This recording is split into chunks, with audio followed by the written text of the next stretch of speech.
Those of us who were hoping Donald Trump's late 2017 victory was to cause him to turn over a new leaf have been disappointed. Now that 2018 has begun with the president of the U.S. accusing his own Justice Department of being part of the so-called deep state. He tweeted this morning.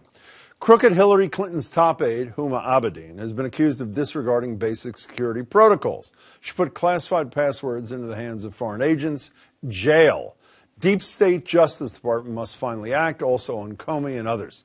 Trump is referring there to a Daily Caller analysis of emails from Huma Abedin, which reportedly found she forwarded sensitive emails to her personal Yahoo email account.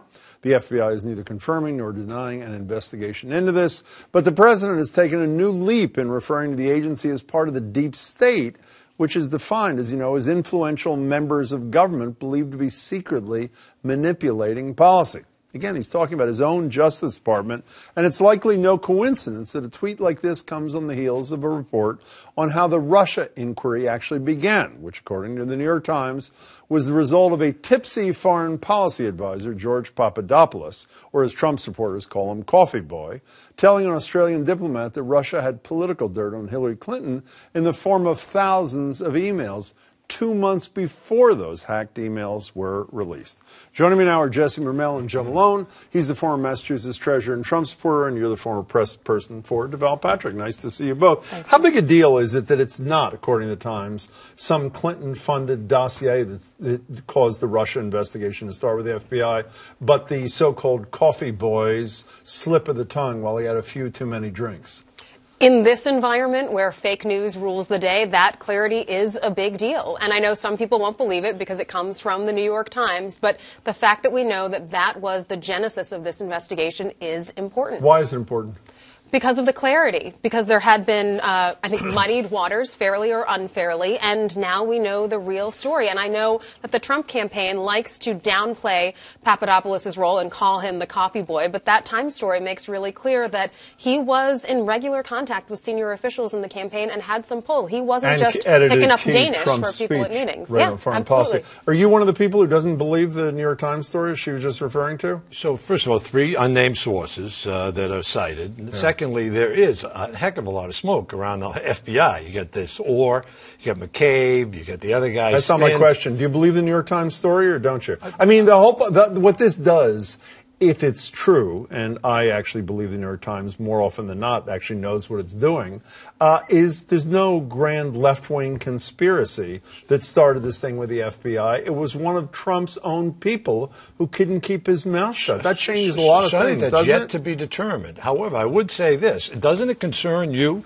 We saw what John Connolly in the Boston FBI office did here with the Whitey Bulger thing. We know about J. Edgar Hoover. I hear from liberals all the time. They're destroying the credibility of the hierarchy of the FBI by asking these difficult questions. But Joe, you sound like this. So I guess you answered my next question, which was, are you troubled by the fact that the President of the United States is trashing his own Justice Department, which comes on the heels of the trashing of his own FBI, which is what you're doing too, which I assume means it doesn't trouble you? So leave the Justice Department out for a second. The FBI, it doesn't trouble you? And knowing what we know... J. Edgar Hoover is not head of the FBI anymore. John Connolly is in jail in this Florida. Idea that you're not supposed to question the FBI, that's what this deep state is all about. You have lifers there. I think there's a big difference between questioning the FBI and throwing them under the bus and threatening their credibility, while at the same time saying that he can get the Justice Department to do whatever he wants. If those same tweets, such as, we need an insurance policy to make sure that this guy doesn't become president, like we spoke to Andy about, the higher up,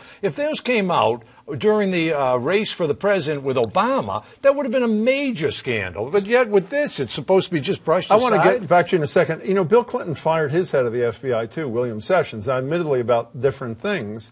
Democrats were not saying that that was some horrible injustice. Of course, Clinton claimed it was an ethics and financial thing, but he fired his own FBI head, too, just like Donald Trump fired Comey. Well, I would be lying if I said I was deeply familiar with that Clinton scenario. But, you know, Bill Clinton was ultimately thoroughly investigated. He was impeached. Well, not this. I mean, but no, but I'm saying nothing that he did there stopped what ultimately happened to him and the consequences he suffered. What Donald Trump is clearly trying to do here is to stop having to face the consequences of whatever it is happened with an incredibly at best, unsmoothly run Trump campaign. I want to get back to your criticism a minute ago. So what you were saying, I think, to the people at home is don't trust the FBI, which is what I think Donald Trump is saying. Don't trust the Justice Department, which is run by the guy that he picked to run it. Deep State has invaded a department run by his Attorney General, Jeff Sessions. Absolutely. Those deep in the bureaucracy are famous for saying, oh, here's the next summer intern. They want to shake up Beacon Hill or they want to shake up Capitol Hill. We'll just wait them out. And okay, so I'm investigated by the FBI. I'm brought to trial. My defense is the President of the United States and Joe Malone, the former Treasurer of Massachusetts, says you cannot trust the FBI as far as you can throw it. And what did Obama and his Attorney General say about every police officer in this country? Every police officer? Black Lives Matter. What was Black Lives Matter all about? That you ought to be doubtful about the integrity of police officers. Black Lives Matter is about making sure that black people feel safe living in their own homes and walking the streets. But don't you think that it's part of what you throw out there, that when you're saying, as the President of the United States, that there is institutional racism in our police departments across the country, that's what he's saying. Was there ever corruption in the state police in Massachusetts? We just saw a situation. So we should never trust the state police here. No, I'm saying that about the FBI. You're making my point. Can we change gears? No, I think I'm making the opposite. But in any case, here is part of what the president said to Michael Schmidt in the New York Times on December 28th. What I've done is I have absolute right to do what I want to do with the Justice Department. He goes on to say, which I don't think is true. It's true he said it, but I don't think it's true that he can do it. Here's what a local guy, Charlie Pierce, said in Esquire, and he's not the only person who said it. Charlie Pierce said, and this is a guy whose father and every one of his father's siblings ultimately developed Alzheimer's. In my view, the New York Times interview, is a clinical study of a man in severe cognitive decline, if not the early stages of outright dementia. Should we worry about the mental state of the President of the United States, or do you think those charges are unfair?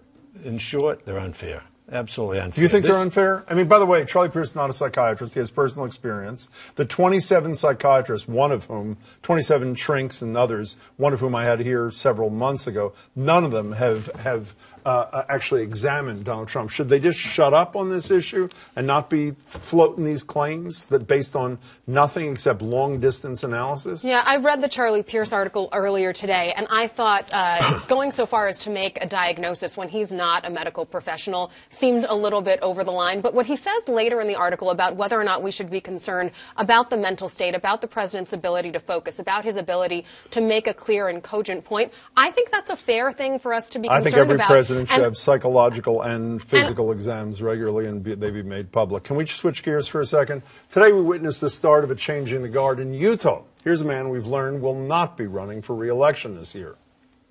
And we're going to make this the greatest presidency that we've seen, not only in generations, but maybe ever.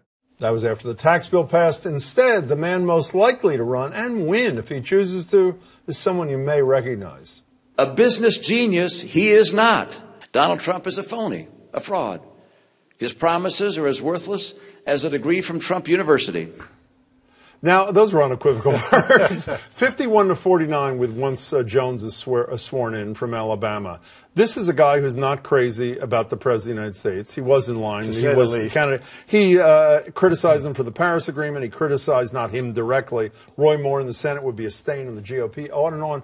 How big a problem is this for Donald Trump if the 51st Republican senator becomes a guy who's not crazy about him at all? Well, as you know, the president tried to get Hatch to remain in the office. He's his worst nightmare. Trump does not want Mitt Romney. In other words, he doesn't want Romney in the Senate. Absolutely not. So it is a problem for him. Yeah. And I would add just quickly, though Romney may end up with a primary opponent. You don't know who's just driving the support of Trump, and we need someone in there. He may upset him in a primary. How big a problem is this for the President of the United States if Mitt Romney becomes the United States Senator? Two pieces to that. One, it's a political defeat for Trump already because he pushed incredibly hard, as Joe mentioned, to get Hatch to stay, took him on Air Force One, sort of wined and dined him, boosted his ego. So that's a loss for him right then and there that he couldn't persuade.